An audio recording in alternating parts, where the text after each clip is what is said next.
কেমন আছেন আপনারা? আলহামদুলিল্লাহ। আমরা ভালো আছি, যেহেতু কোরআন দিয়ে আমরা কথা বলি, আমরা ভালোই থাকি আলহামদুলিল্লাহ। খারাপ থাকে হাসিনার মতো চোর ছেচরেরা, আমরা ভালোই থাকি। খারাপ থাকে কোরআন বিরোধীরা। আমরা কোরআনের সাথে থাকবো তো ইনশাআল্লাহ? থাকবেন তো? দেখি কারা কারা থাকবেন না।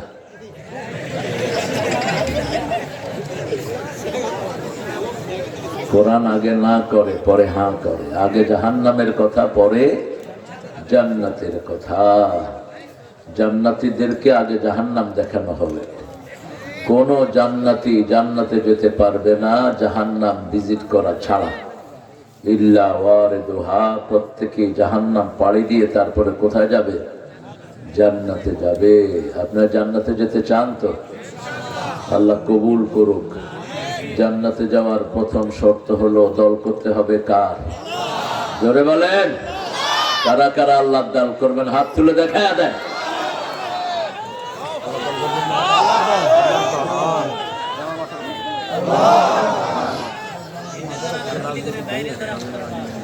এখানে ক্যামেরাম্যানেরা তোমরা খুব কথা বলো, আমি তোমাদের ক্যামেরার দুই পয়সা প্রয়োজন ফিল করি না। কথা বললে ক্যামেরা নিয়ে ভাগো এখান থেকে। চুপ করে দাঁড়িয়ে শুনবা। তোমাদের ক্যামেরার মহতাজ যারা তাদের কাছে বেশি যাবা। এই ক্যামেরা আমাদেরকে আল্লাহ করতেছেন অলরেডি। আল্লাহর ক্যামেরা জ্বালাইতে বাঁচি না, আবার তোমরা এসে থেকে 24 ঘন্টা ক্যামেরা করতেছেন কে? আল্লাহ ক্যামেরা করতেছে। ওমর ফারুক কানতেন আর বলতেন, আমি যদি ঘাস হতাম। সেদিন আবু বকর বলতেন, আমি যদি পাখি হতাম কোনো হিসাব আমাকে দিতে হতো না। আমরা প্রত্যেকেই একটা হিসাবের দিকে এগিয়ে যাচ্ছি। 3টা দোয়া করে আমরা সামনের দিকে যাব। পড়েন আল্লাহু আকবার কাবীরা, আলহামদুলিল্লাহি কাসীরা, সুবহানাল্লাহি বুকরাতান ওয়া আসীলা।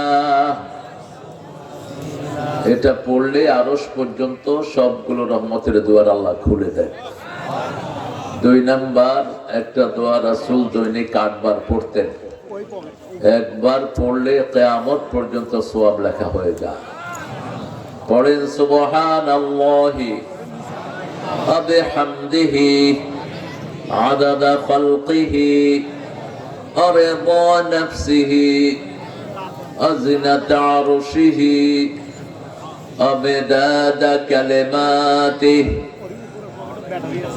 5 ব্যক্তি সওয়াব পাবে না। প্রথম বেনামাজি আছে তো? বেনামাজি এখানে মাগরিবের জায়গায় মাগরিব পড়ছিলাম, মাহফিলের অর্ধেকের বেশি মানুষ নামাজ পড়ে নাই। মাহফিল শুনতে এসেছে, কিন্তু যখন জামাত দাঁড়ালো অর্ধেকের বেশি লোক আশেপাশে কটকট কটকট করছে, কিন্তু নামাজ পড়ে নেই। তোমাদের মাহফিলে না আসলেও হয়, কি করবা খামাখাই এসে। নামাজ যারা নাই তার মতো নিকৃষ্ট একটা কুকুরও হতে পারে না। নামাজ নাই, আল্লাহর সাথে কোনো সম্পর্ক নাই। এখন মারা যাবা, সোজা জাহান্নামে ঢুকবা। 2 নম্বর মুশরিক। শিরক আছে না নাই আপনাদের এলাকায়? শিরক নাই কোথায়? তাবিজের মতো শিরক তো ঘরে ঘরে ঢুকে আছে। এটাকে সওয়াবের নিয়তে মানুষ পালন করে, তাবিজের চুমো দেয় মানুষ। অথচ রাসূল বলেছেন, যারা এগুলো তামিমাট লটকায় এরা শিরক করে।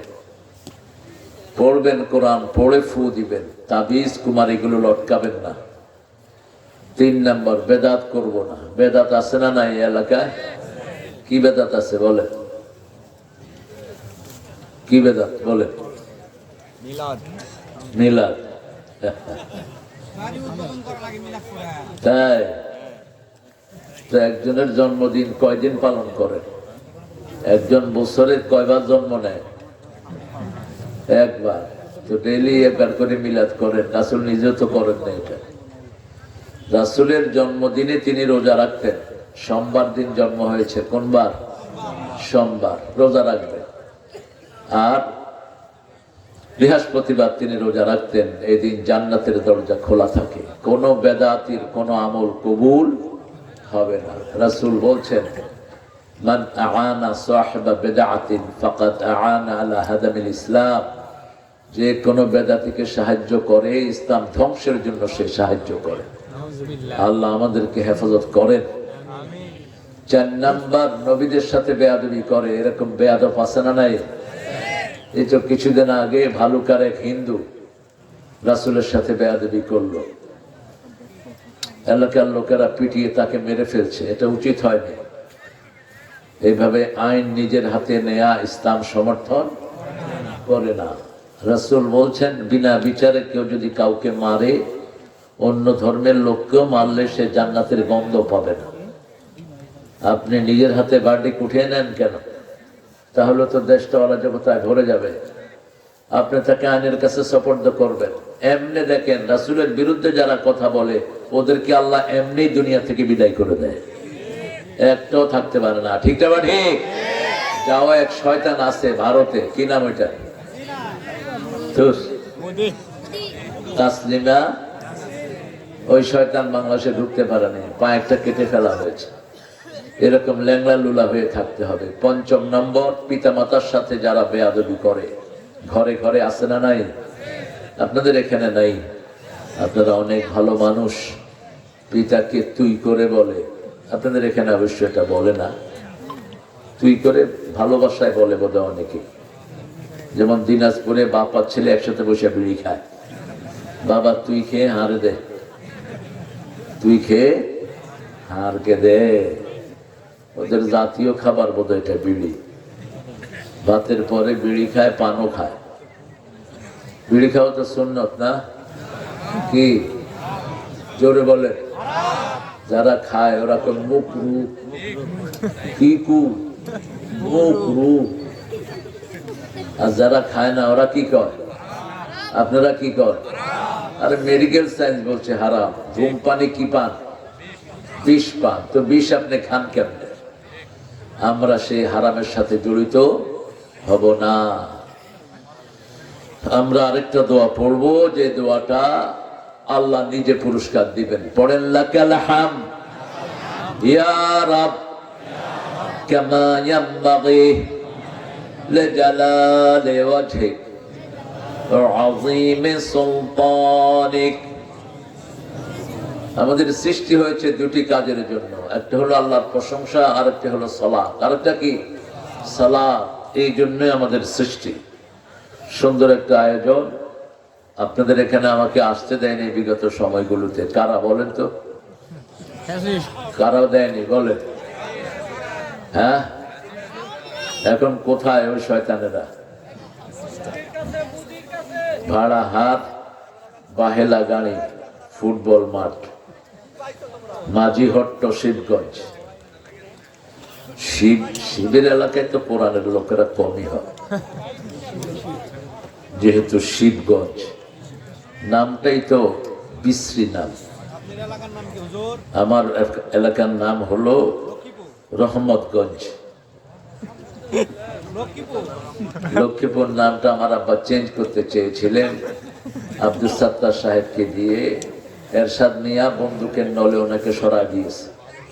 এরশাদ দুষ্ট ছিল খুব, বন্দুকের নলে সাত্তার সাহেবকে সরিয়ে দিয়েছেন। সেই জন্য নামটা চেঞ্জ হয়নি। তবে আপনাদের মতো শিব না, ওটাও আরেকটা লক্ষ্মী হিন্দুদের। সারা দেশে হিন্দুরা চামায়া খেয়েছে। ইতিহাসের কলম ওদের হাতে, তো ইচ্ছা মতো তারা নাম দিয়েছে। আর স্বাধীনতার পর থেকে আমরা যেগুলোকে পেয়েছি একটাও নাম চেঞ্জের তালে নাই, শুধু পেট ভরার তালে আছে। হ্যাঁ, নামগুলো চেঞ্জ করতাম। কি করছো বসে বসে? শিবগঞ্জ, তারপরে আরো এরকম হিন্দুদের নামে ভরপুর। কালীতলা,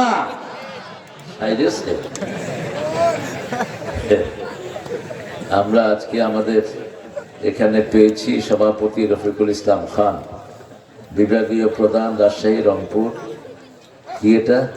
আইসক্রিম। এই শীতকালে আইসক্রিম নিয়ে আসতেন, আমরা খেতে খেতে চলি।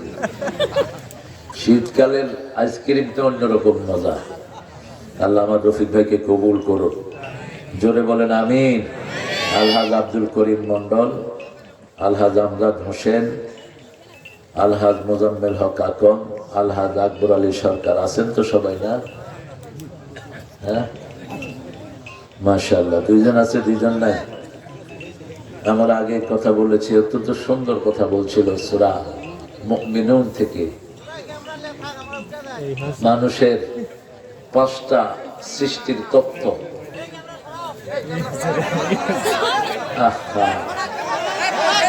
রাখো রাখো রাখো, তোমরা একটা সাইডে দিতা ক্যামেরাগুলো, ভালো হতো। হ্যাঁ, আরে এখন আসছো কেন? তোমাকে আসতে কইছে কি? একটু একটু সরিয়ে দাও যাতে আমার ভাইদের দেখতে সমস্যা না হয়। হ্যাঁ, এত কষ্ট করে এসেছে, তোমরা যদি ক্যামেরা একটা মুখের সামনে ধরে রাখো কেমন লাগে এটা? আব্দুল বারী রশিদি ডক্টর অনেক সুন্দর কথা বলে। আল্লাহ তার কোরআনের যুক্তিপূর্ণ আলোচনাগুলো আমল করার তৌফিক দান করে। মানুষের সৃষ্টির 5টা ধাপ। কয়টা? 5টা ধাপ। প্রথম হলো পানি। প্রথম কি? পানি, নুতফা। এবং পানিটা কোত্থেকে আসে সেটাও আল্লাহ বলছেন, ফালিয়ানজুরিল ইনসানু মিম্মা খুলিক, খুলিকা মিন মাইন দাফিক ইয়াখরুজু মিন বাইনিস সুলবি ওয়াত তারাইব। মানুষ যেন দেখে হাউ আই হ্যাভ ক্রিয়েটেড হিম, কিভাবে আমি তাকে সৃষ্টি করেছি। একটা টপকে পড়া পানি থেকে এক ফোঁটা, যেটা মায়ের পাঁজরের হাড় এবং পুরুষের শিরদাঁড় থেকে নির্গত হয়। সুবহানাল্লাহ বলতে ইচ্ছা করে না? এই তথ্য আল্লাহ ছাড়া কেউ দিতে। এই আয়াতটা পড়ে মরিস বোকালি পড়ছে লা ইলাহা ইল্লাল্লাহু মুহাম্মাদুর রাসূলুল্লাহ। He was the great gynaecologist of the earth. পৃথিবীর একজন শ্রেষ্ঠ মহিলা রোগ বিশেষজ্ঞ ছিলেন তিনি। তিনি সবগুলো দুনিয়ার কিতাবগুলো পড়েছেন। শেষে তিনি চিন্তা করলেন, I don't know how people created, who has created him. আমি জানি না মানুষকে কেমনে সৃষ্টি করা হলো, কোন ধাপ থেকে কোন ধাপ। এরপরে তিনি বাইবেল পড়লেন, বাইবেলে কোনো সমাধান পেলেন না। কোরআন শরীফ খুলে দেখে যে এটা আরবি। তিনি চলে গেলেন সৌদি আরব, আরবি ভাষা শিখলেন, কারণ মনে করলেন যে হুজুর কোনোটা যদি আরবি শিখায় তার দলে আমার ঢুকে নিবে। ব্যাস, তিনি আরবি শিখে প্রথম সূরাটা ধরলেন, সূরা আলাক। কোন সূরা? আলাক। ইকরা বিসমি রাব্বিকাল্লাযী খলাক, খলাকাল ইনসানা মিন আলাক, ইকরা ওয়া রাব্বুকাল আকরাম আল্লাযী আল্লামা বিল কলম আল্লামাল ইনসানা মা লাম ইয়ালাম। এত ইনফরমেশন পৃথিবীর কোন বুক দিতে পারে না। ইকরা, তুমি পড়ো, বাজাও, নেম অফ ইওর ক্রিয়েটর, তোমার স্রষ্টার নাম ধরে তুমি পড়ো। তিনি তোমাকে এক টুকরা ঝুলে থাকা রক্তপিণ্ড থেকে সৃষ্টি করেছেন। সুবহানাল্লাহ। আর একটু আস্তে কর। ইকরা ওয়া রাব্বুকাল আকরাম, তোমার রবের নামে পড়ো, তার চেয়ে সম্মানিত আর কেউ। আল্লাযী আল্লামা বিল কলম। প্রথম সৃষ্টি কি বলেন তো? জোরে বলেন। আল্লাহু আকবার। প্রথম সৃষ্টি কলম। আল্লাহ কলম সৃষ্টি করলেন যে উক্তুবুত তাকদীর, তুমি লিখতে থাকো। আমাদের জন্মের 50,000 বছর আগে আল্লাহ কি সৃষ্টি করেছেন? এখনো কলম শুধু লিখছে। অল কলমে মা ইয়াসতুরুন, শুধু লিখছে আর লিখছে। কি লিখছে? লক্ষ কোটি মানুষের আমলনামা লিখছে, কি করব আগামী দিন সেটা লিখছে। আল্লাহ একই আয়াতের ফ্রেমের ভিতরে সব ইনফরমেশন দিয়ে দিলেন। মরিস বোকাইলি চিন্তা করলেন এটাই হতো রবের কথা। বাইবেল খুলে তিনি রবের কোনো আলামত পেলেন না। বাইবেলের সব কিছু সেন্ট পল নিজের মন মতো ঢুকিয়ে দিয়েছে। এটার সাথে ঈসা আলাইহিস সালামের কোনো সম্পর্ক। তারা বলেছে ঈসা আলাইহিস সালাম সামারে এসেছেন, অথচ তারা ঈসা আলাইহিস সালামের বড়দিন পালন করে উইন্টারে। তাদের কিতাব বলছে ঈসা যখন এসেছেন, the day was Sunny, all the animal were grassing outside. প্রাণীগুলো বাহিরে ঘাস খাচ্ছিল, রোদেলা দিন ছিল, কিন্তু তারা যখন ক্রিসমাস পালন করে তখন হলো প্রচন্ড ঠান্ডা। এই যে ডিসেম্বরের 25 তারিখ তাদের বড় দিন। আমি জিজ্ঞেস করলাম দিন কি 28 ঘন্টার হয় নাকি? এটারে বড় দিন কইলা কেন? কিসের বড় দিন? এটা কি 24 ঘন্টা থেকে 29 ঘন্টা হয়ে যায়? Why you celebrating it? কেন এটা উদযাপন করছো? বলছে এই দিন ঈসা জন্মগ্রহণ করেছেন। আমি বলছি কে বলছে? তোমাদের বাইবেল বলছে যেদিন ঈসা এসেছেন সেই দিন রোদ ছিল আকাশে। কি ছিল? রোদ। আর আমাদের সূরা মরিয়ম বলছে জিজিন নাখাল, ও মরিয়ম তুসাকিতুকা রাতাবান জানিয়া, তোমার জন্য ঈসা আলাইহিস সালামের জন্য খেজুর গাছে আমি পাকা খেজুর রেখেছি, তুমি ডাল ধরে নাড়া দাও, কি পড়বে? খেজুর পড়বে। তো ওই দিনের সাথে তোমাদের এই মিলনের কোনো মিল নেই।